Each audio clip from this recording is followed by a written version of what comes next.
Hello! Hi అండి. అందరూ ఎలా ఉన్నారు? బాగున్నారా? మేమైతే చాలా చాలా బాగున్నాము. మీరు ఎలా ఉన్నారో కామెంట్ చేయండి. అలాగే ఈరోజు రెసిపీ వచ్చేసి సింపుల్గా వంకాయ టమాటా కర్రీ ఎలా చేయాలో చూపిస్తాను. ఒక కరెక్ట్ 15 మినిట్స్లో అయిపోతుంది.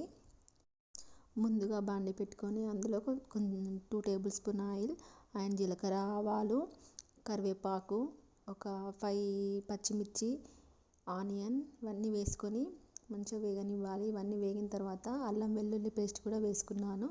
ఆ తర్వాత కొంచెం సాల్ట్ రుచికి సరిపడా, ఆ తర్వాత పసుపు ఇవన్నీ వేసుకొని మంచిగా కలుపుకోవాలి.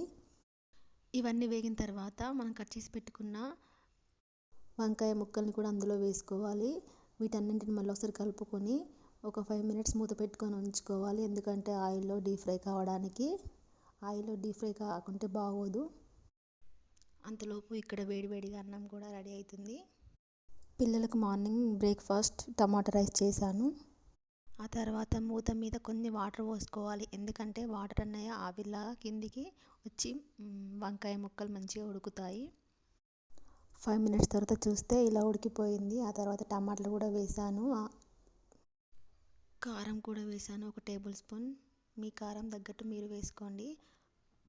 అలాగే గరం మసాలా అండ్ కొత్తిమీర వేసుకొని ఒక 10 మినిట్స్ ఉంచుకోవాలి లో ఫ్లేమ్లో. 10 నిమిషాల తర్వాత స్టవ్ ఆఫ్ చేసుకోవడం. ఇంతే అండి ఈ వీడియో ఎలా ఉందో కామెంట్ బాక్స్లో కామెంట్ చేయండి. మరిన్ని వీడియోల కోసం మన ఛానల్ సబ్స్క్రైబ్ చేసుకోండి. వేడి వేడి అన్నం, వేడి వేడి వంకాయ టమాటా కర్రీ. బాయ్ మరి.